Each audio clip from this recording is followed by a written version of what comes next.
this week's special edition of Game Changers, we sit down with the city's top lawyer, Baltimore City Solicitor Andre M. Davis. Solicitor Davis will take us through all of the ins and outs of the current Baltimore City Police Department consent decree.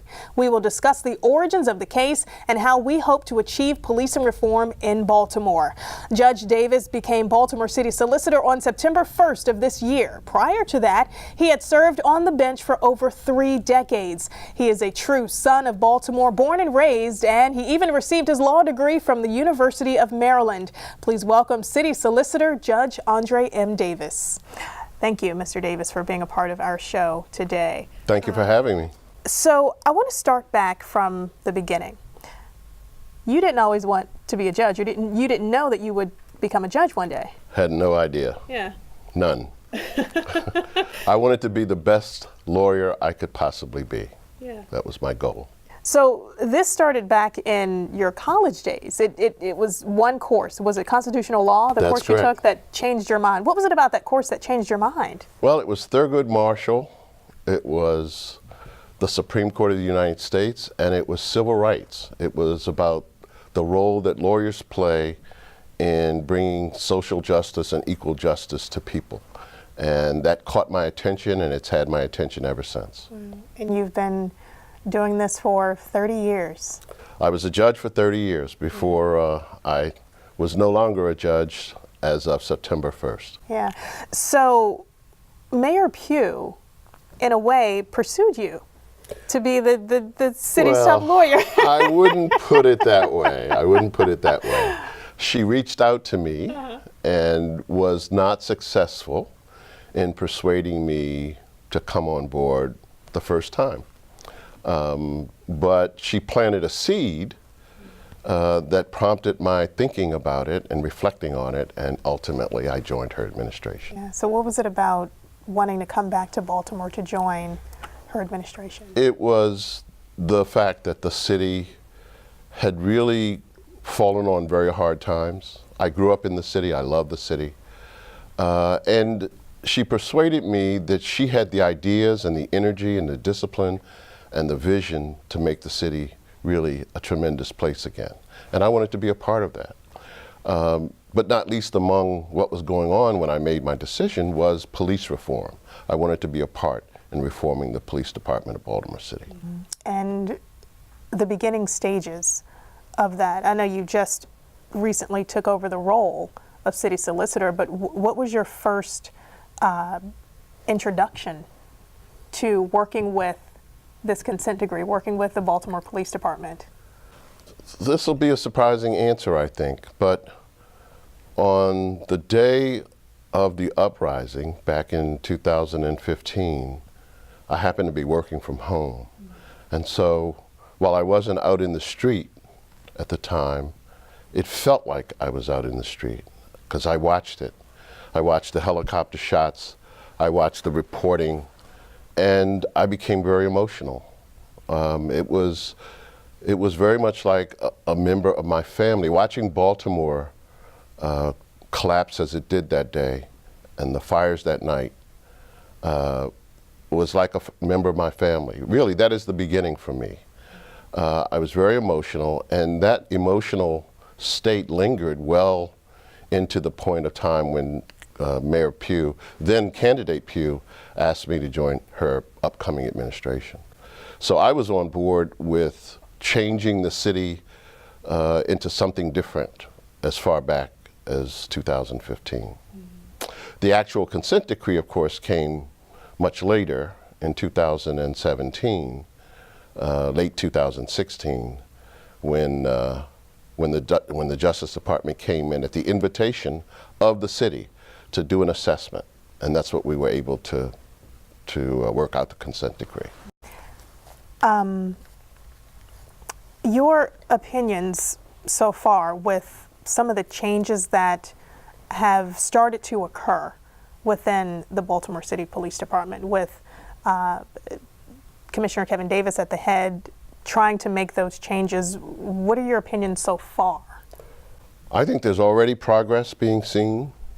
There was a recent incident, a tragic incident, and I commended the commissioner because the officer involved came upon a very unexpected incident that required him to act very precipitously to protect life and limb.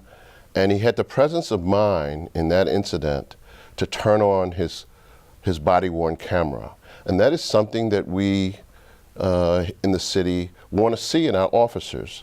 The alertness, the discipline, the control of the situation so that they know they've got the camera. When the camera needs to be on, they turn it on. So that's an example of how change is taking place here in the city among the police department, rank and file. And just for our viewers at home, if they're not familiar with the case you're talking about, this was a Baltimore City police officer that was making a routine stop, checking on businesses. That's correct. In Baltimore City, and he had come upon someone in the store with a sawed-off shotgun. That's right, an armed robbery of the worst kind, right there in the middle of the night, quite unexpectedly. And that officer had the presence of mind to activate his body-worn camera, which is exactly the kind of reaction we hope all of our officers engage in. Okay, well, we're going to take a quick break, but we're going to come back and talk more with City Solicitor Andre M. Davis. Stay with us.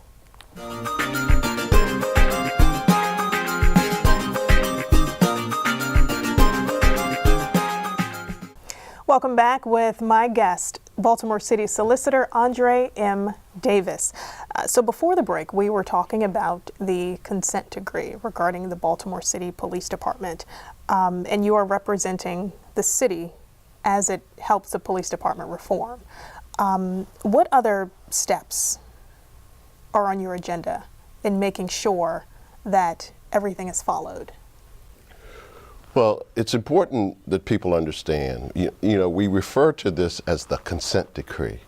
And we use that term somewhat loosely, and a lot of people feel like they know what it is and what it means, and certainly a lot of people do, but it's important that I think members of the community really understand what is going on here. The consent decree is a court order. It might even be more useful if we started using the term court order, because the way the situation evolved was, as I mentioned earlier, the city invited, recognizing that there was a problem. And we've known that there have been problems with the Baltimore City Police for many years. The city recognizing that there was a need for outside interventions to affect the kinds of reforms that we need to affect, invited the United States Department of Justice in to do an assessment. In many instances, when the Department of Justice, the Federal Department of Justice, comes into a jurisdiction to do an assessment, it's against the will of the jurisdiction. In this instance, it was with the invitation of the jurisdiction. So right from the start, there was a cooperative attitude and approach between the city and the police department on the one side, and the Department of Justice on the other side. That said, however, it was still litigation. The Department of Justice, of course, had lawyers. The city and the police department had lawyers. And when the investigation was complete by the Department of Justice, it's important that people understand, the city didn't agree with all of what the Justice Department said was a deficit or deficiency in the police department or in the city's management. All right? So there wasn't all agreement on everything. And in fact, there were some items that the city vigorously disputed. But the term consent decree, as the name suggests, is an instance in which parties to a lawsuit agreed without admitting liability. The city has never admitted liability for anything, but agreed that change was needed. And so the consent decree is a court order signed by a judge, and this is a piece of litigation, as I say, in which my client, the law department's client, is the police department and the city of Baltimore, and the Department of Justice on the other side. We've cooperated tremendously, and Judge Bredar, the federal district judge here in Baltimore who is overseeing the case, has been very heavily involved in bringing about the effectuation of the consent decree, And as I'm sure most people know, within the last 2 or 3 weeks, Judge Berdar, after a very exhaustive process of interviewing the people who were ultimately selected to be the monitoring team, agreed with our recommendation, a joint recommendation with the Justice Department, to name Ken Thompson as the lead monitor, and then several deputy monitors with a whole team of people. So that's how the process comes about. My role, as I like to remind Commissioner Davis and everybody at the police department, my role is to make sure that you or the city are not held in contempt of court. Because it's a court order. Right. And the court has ordered the city to do certain things, to achieve certain goals, and most fundamentally, to demonstrate a good faith effort to achieve those goals. And so that's my job. That's the job of the lawyers in my department, to work with the police department, to work with the commissioner and his command staff, and Chief Ganesha Martin of the police department command staff, to make sure that we carry out we execute on our agreement set out in the consent decree to involve the community, to improve technology, to improve training, to improve arrest procedures, to improve transportation procedures. In other words, to make our police department one of the shining lights in modern day policing in the United States for the 21st century. That's our goal. And you feel that we can get there? I feel very strongly that we can get there. We have great talent on the monitoring team. We have great talent in the police department. We have a commissioner who is absolutely committed to achieving these goals, and we are going to put our shoulders to the wheel and not stop until we've achieved all of the goals set out in that consent decree. Right. We have 5 years under the consent decree, but I will be disappointed if we don't see measurable progress very, very soon. And I think we already are seeing progress in the city. Yeah, we just have to take it day by day, month by month, year by year. And like you said, if you believe we can get there, we can get there. That's exactly right. All right, well, we're going to take a quick break, but we're going to come back and talk more about this consent decree. So, folks at home, stay with us. We'll be right back with more Game Changers.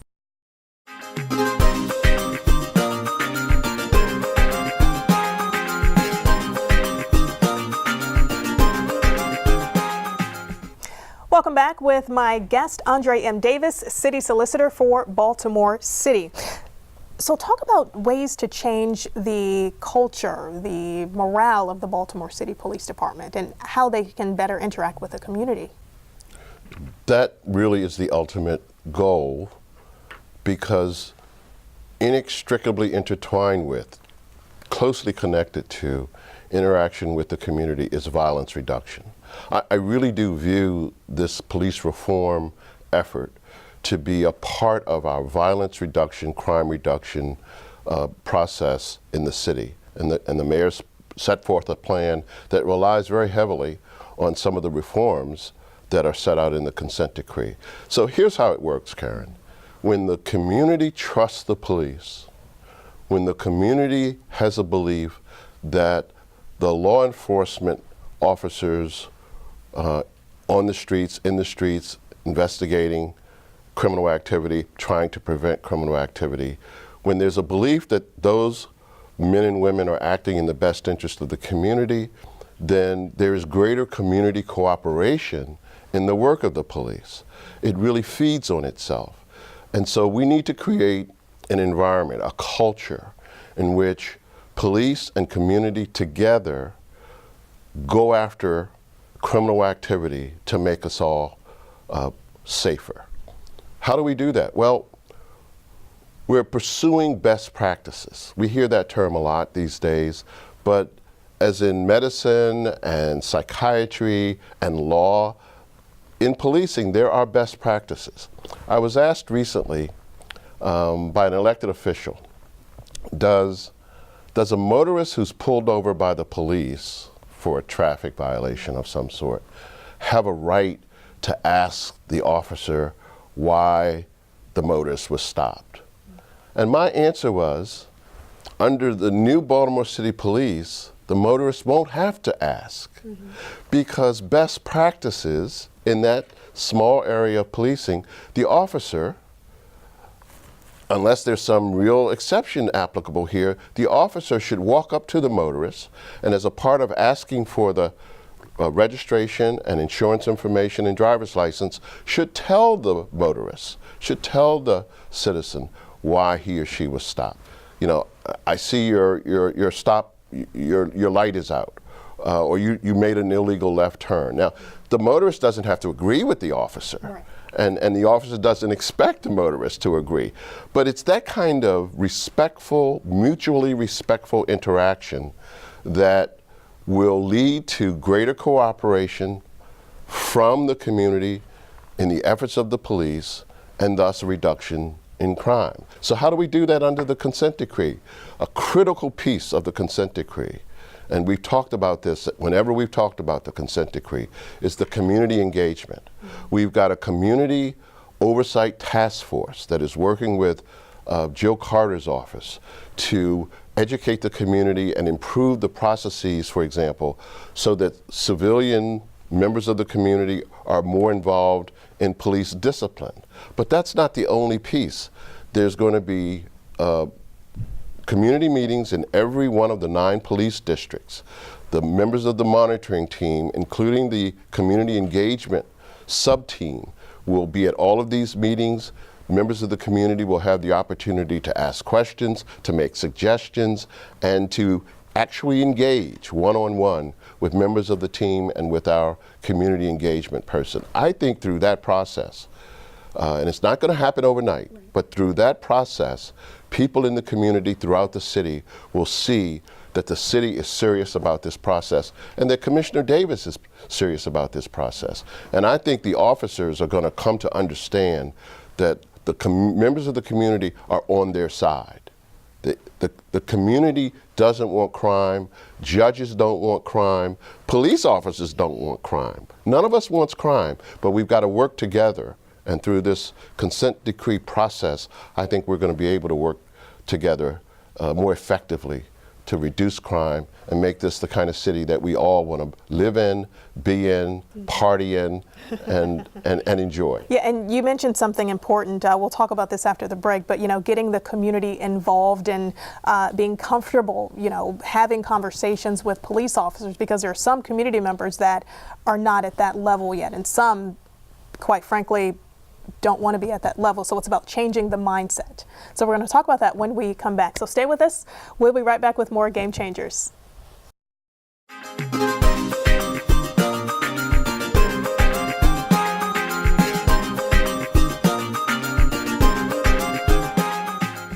Welcome back with my guest, Andre M. Davis, City Solicitor with Baltimore City. So we were talking about bridging that gap between the community and police officers, because there is still a percentage of Baltimore City residents that are not quite at that level where they're comfortable interacting with police officers, and some just don't want to be. How can we reach them in order to help move Baltimore forward? What you said, Karen, is so absolutely correct. Unfortunately, regrettably, there are people in the community whose level of distrust towards the police is so deep, so embedded in their psyche, in the way they go through the day, that it's accurate to say they don't want to believe that change is possible. And so how do we deal with that? Frankly, one person at a time. I was at a community gathering several weeks ago, and I encountered some of what you just described.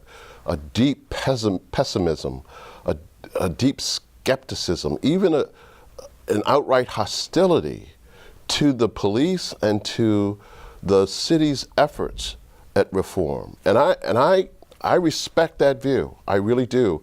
And I know that Commissioner Davis respects that view. The city and the police department, no question, has a lot of work to do.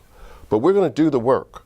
And what we're asking of even the most skeptical, the most hostile member of the community is, give us a chance.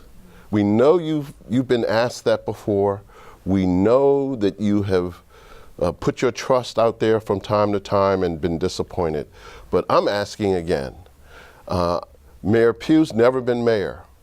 I've never been city solicitor. Kevin Davis has never been commissioner of police in Baltimore City. We've never had a consent decree requiring, under the authority of a federal judge, to reform the police department of Baltimore City. So it's a new day. So I think I'm asking that every member of the community, however awful your experiences have been with the city police, take a deep breath, have a glass of water, and just put it out there and say, okay, let's see what Davis and Davis are going to achieve. Because we're working day and night to make this happen. So I'm asking the community to come out to our forums. I'm asking our community members to reach out to Shantae